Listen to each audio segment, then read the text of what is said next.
Hello, welcome to How to Go Independent. I'm your host, Sean Kernan. Thanks for joining me today. Here on How to Go Independent, we help financial advisors who are employees investigate, explore, consider, research different models and concepts about setting up their own practice. Today I'm going to answer a question about kind of some of the basic structures of our industry, specifically how it relates to us as an independent or an individual advisor considering going independent.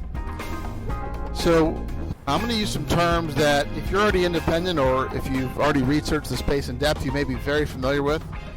And you may be very familiar with them even if you're still working at a big firm and haven't had to really deal with the infrastructure creation or management. So when you look to go independent and you start to do some Google searches and talk to people, one of the big things you'll read about is the concept of an RIA or registered investment advisor and the concept or structure of a broker-dealer. So we hear these terms of broker-dealer and an RIA, a BD and an RIA thrown around quite a bit. And I think it's a natural question to ask yourself, should I set up my own RIA or my own broker-dealer, or how do I go about making that decision? So I'm going to talk about kind of the considerations around those decisions and what I would look at first and how to prioritize that kind of decision. So first, a little bit of basics. And again, I'm not an attorney, nor do I play one on the podcast, so these definitions are very loose, but I think you'll get the sense of the difference. So a broker-dealer is what most of us grew up in, a lot of us that started at large employee firms. That's the term broker-dealer coming from 70, 80 plus years ago when firms would carry inventory. Most of them still do. So they were brokers for other people's or other firms' inventory of, say, fixed income, either underwriting either for bonds or issues for equity, or they were dealers where they created their own equity or own fixed income issues as they're in their role as an investment bank. So the broker-dealer term, in my mind, is a bit outdated for what it was actually created for or when it was created, but like a lot of things, it's kind of stuck. So a broker-dealer nowadays, I think you just want to think commission business generally is what that correlates to. So any business that's not fee-based or advisory-driven. So to do a commissionable product, you need a broker-dealer, essentially, and get paid a commission. So that's going to be regulated by FINRA. Usually going to be handled via your Series 7 license. So that's when I hear broker-dealer these days, I'm thinking commissionable revenue. Now again, it's a little complicated because all the large broker-dealers also have their own registered investment advisor, RIA firm.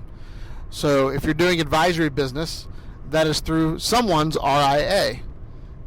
Assuming you don't have your own, you were doing it through Merrill Lynch's or Morgan Stanley's or Edward Jones or ABC's or whatever firm you're affiliated with. They also have their own what's usually called a corporate RIA. In other words, if you're at Edward Jones, they're going to have 14,000 corporate IARs or investment advisor representatives.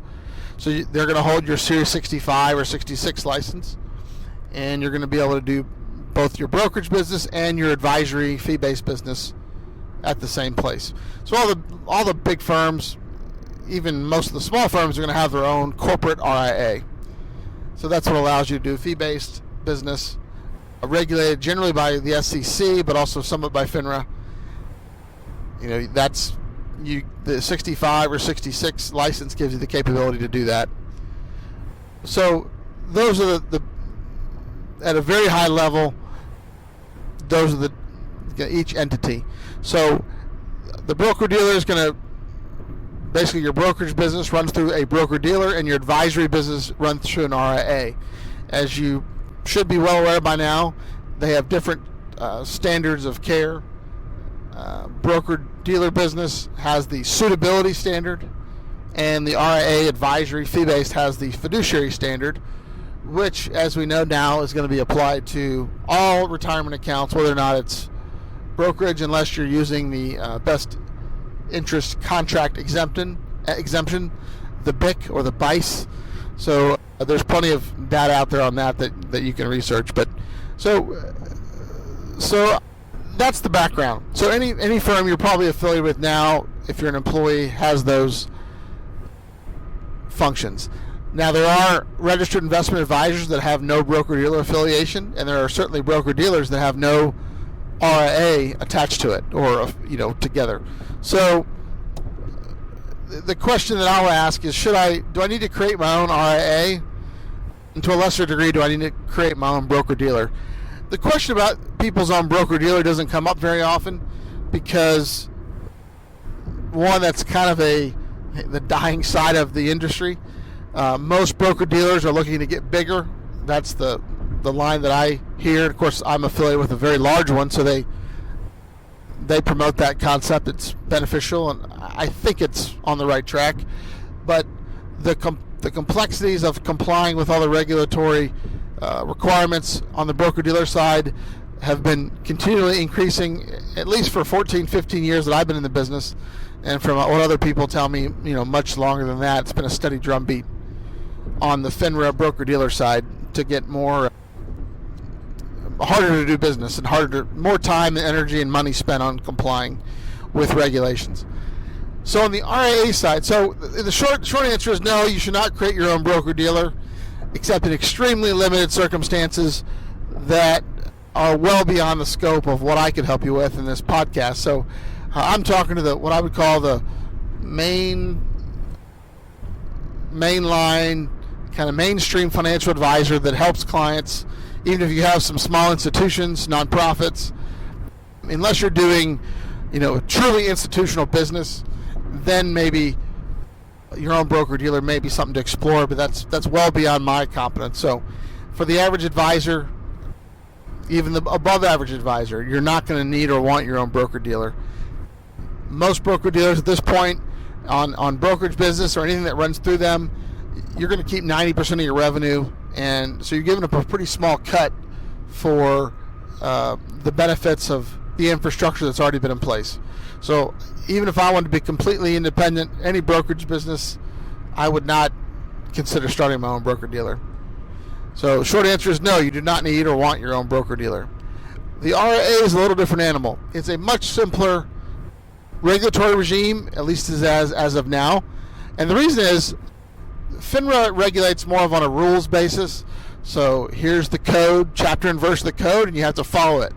And then you've got to interpret it, but you've got to follow it kind of by the letter of the law. Whereas the advisory RIA side of the world is governed more by a principles-based fashion. And so theoretically that's simpler because you follow, the principle, for example, being a fiduciary. There are certain obvious factors that can negate your status as a fiduciary, but doing what's in the best interest of your client, there's a lot of things that are subject to interpretation, and therefore as long as you're in the spirit of the rules, then you're probably not going to have a problem when you're audited by the SEC. Even if you have to change some of your processes, you're not likely to incur the wrath of the SEC. They may just ask you to change how you do things. But again, this is all my perspective on these entities. So get further counsel if you're involved in starting up or managing the compliance on either one of these. So, however, the RIA is relatively simple to establish your own. There's more than enough research out there. If you search how to start your own RIA, a lot of compliance consultants that are happy to help you get that set up your documents, establish your processes and procedures. And, an individual person could set up their own RIA in a matter of weeks or months.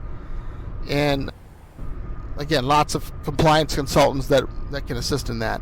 If you're below $100 billion in assets under management, or will be after 90 days, then you're going to file with the state. If you're over 100 million, you're going to file with the SEC.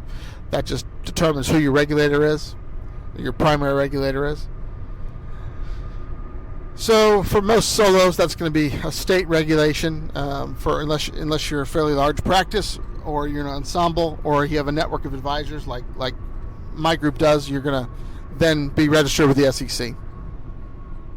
So then the question is, should you set up your own?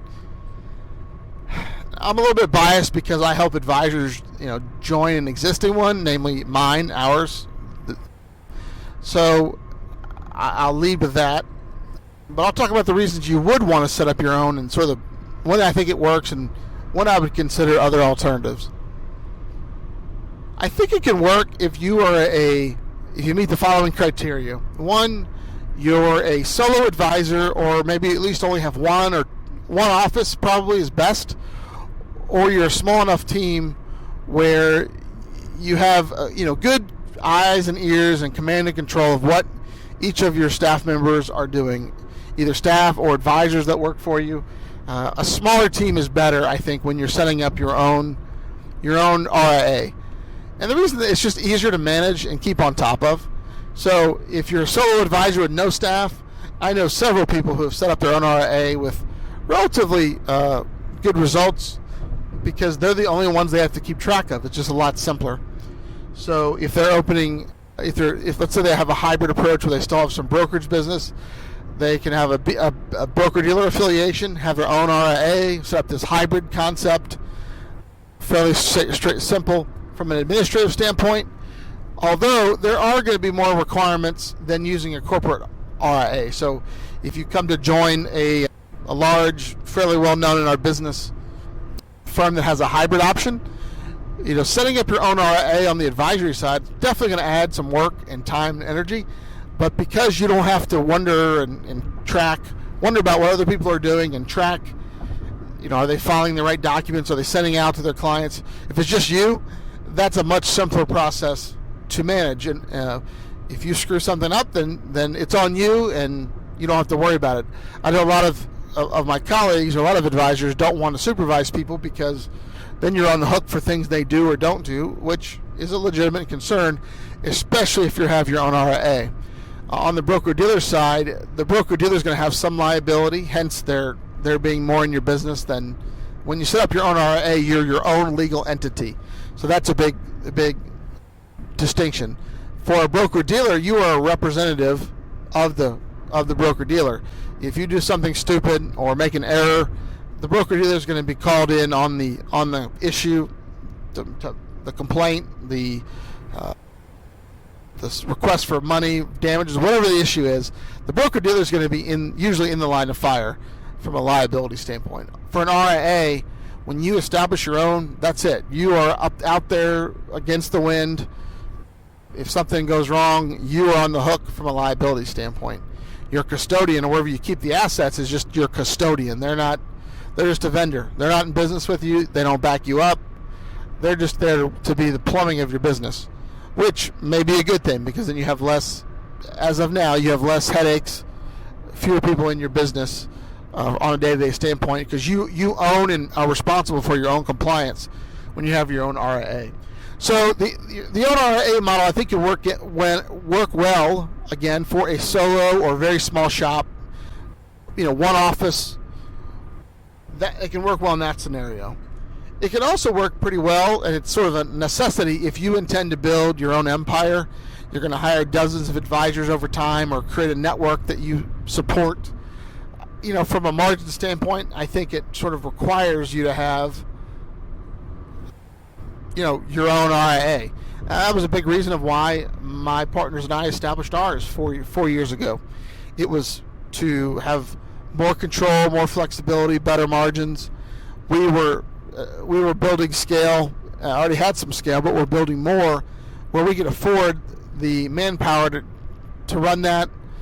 In the meantime, we were willing and able to run it ourselves, spend the time as the day-to-day compliance managers, recruiting, supervising, etc. So there's a lot of benefit if you're going to build a large empire, a network of advisors, or specifically if you're going to build advisors that work directly for you. So if you want to be the rainmaker and you're going to add some relationship management type advisors, then you're going to want to have your own, or you may want to have your own RIA firm that you have complete control of.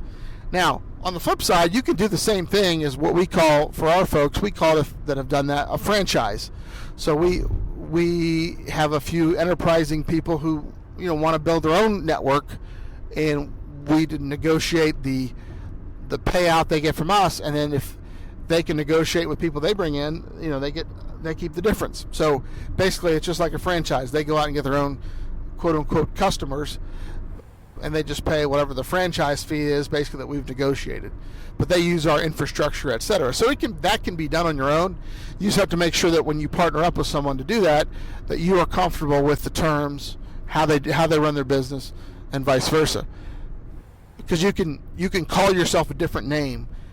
We have, 30 or 40 different DBAs for our RIA. They're all listed on our ADV, which is the filing document on the SEC website that clients get. So they're doing business as, but they're all using our legal entity. So we are the investment advisor firm. They are IARs. So it can still be done, but if someone is inclined to set up their own network, those kind of people might want to be, completely independent of other advisors and build their own infrastructure.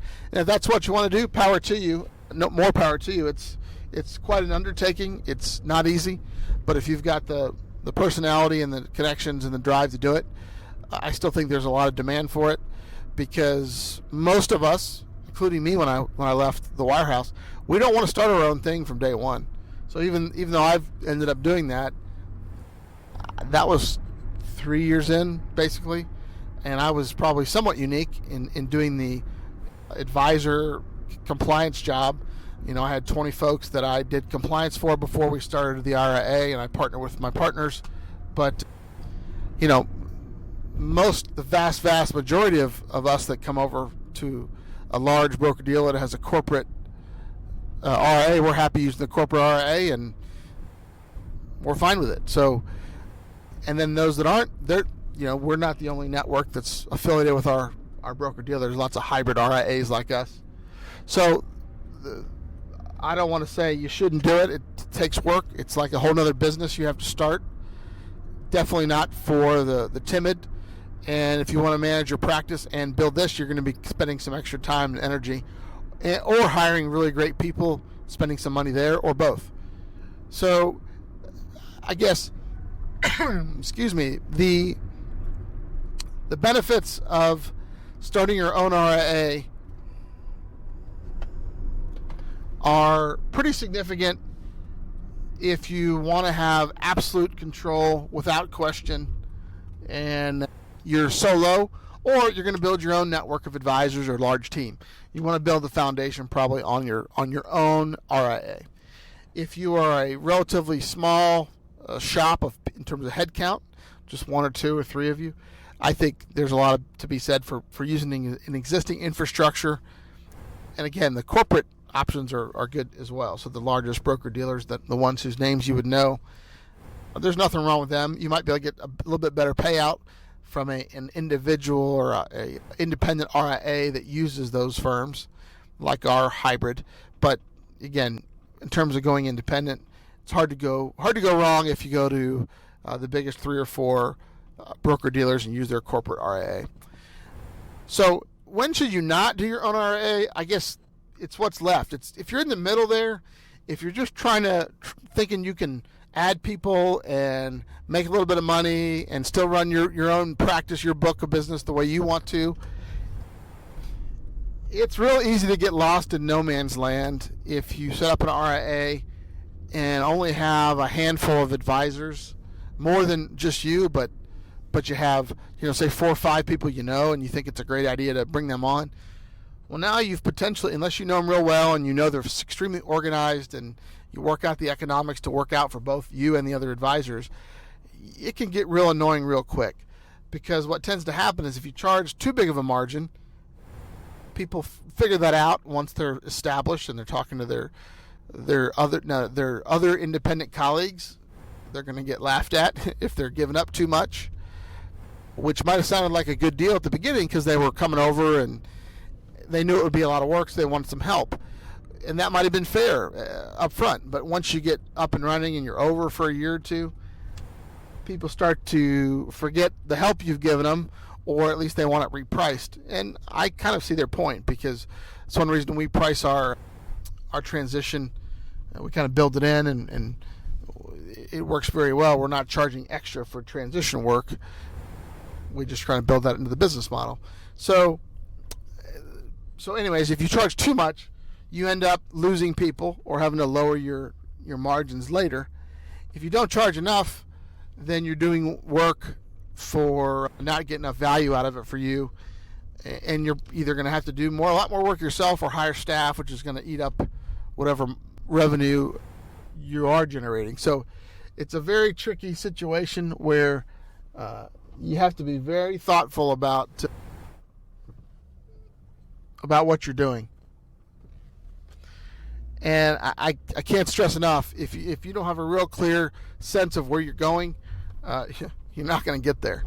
Pretty basic business stuff, but I've just seen a lot of people, and not even with their own RIA, it's just being what we call an OSJ, the Office of Supervisory Jurisdiction, being their own, doing this Office of Supervisory Jurisdiction inside the broker-dealer, and it kind of looks easy if you see other people doing it once they've built it, and they go and supervise a few people, and it's just a different business model. It's supporting other advisors. Certainly you're supervising them, but they're also going to want some level of support.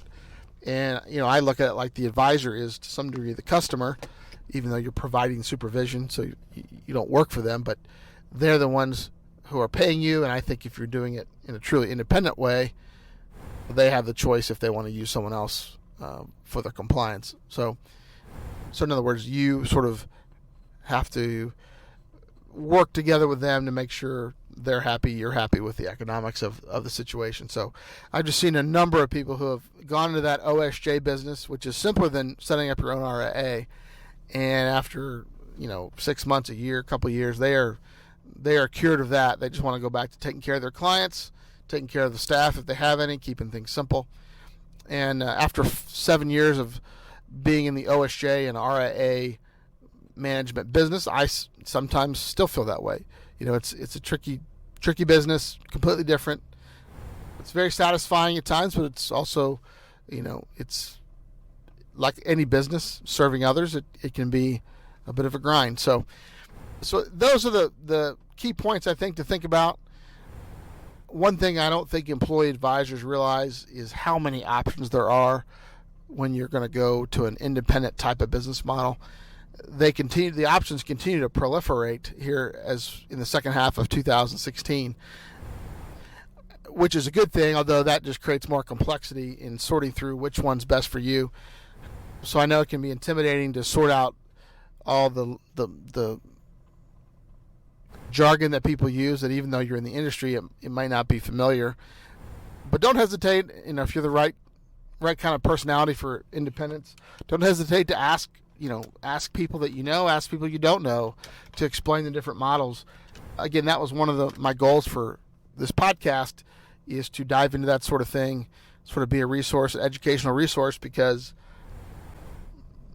there are a lot of different ways to do this business. I would probably touch on the benefits of dropping your Series 7 if you have a commissionable business, and most of us have a Series 7. Going to RIA only. What is that like? What are the benefits? Maybe interview an advisor or two that have done that and kind of hear their experience. So that's someone who's, you're not going to want to do that unless you've gotten down to a very small percentage of your revenue in brokerage, or you've just made a business model decision that's not something you want to deal with anymore, because there's still regulation, but now you're getting rid of one of those sides. So that could be a future topic. I hope that's helpful. I know it's, again, very high level, but I wanted to at least touch on the question, which is, does it make sense for me to set up my own RIA or my own broker-dealer? Shorter answer is broker-dealer. No, it does not make sense. For the RIA, it might, but I think you have to have a very specific, business plan, business model idea that you're going to try to work. And even then, I would almost advocate having an in-between step, another landing place. Again, I'm a little bit biased. Network like mine is good for that. We've had a couple people go start their own, so there's no need to be tied to whatever decision you make when you're first going independent. It's not a permanent lifetime commitment. So, and that's another point. You want to make sure you're leave yourself some flexibility with whatever deal you negotiate when you go independent. Don't be signing long-term contracts. If you do, then you're not really independent, at least the way I see it. And until next time, I will see you later.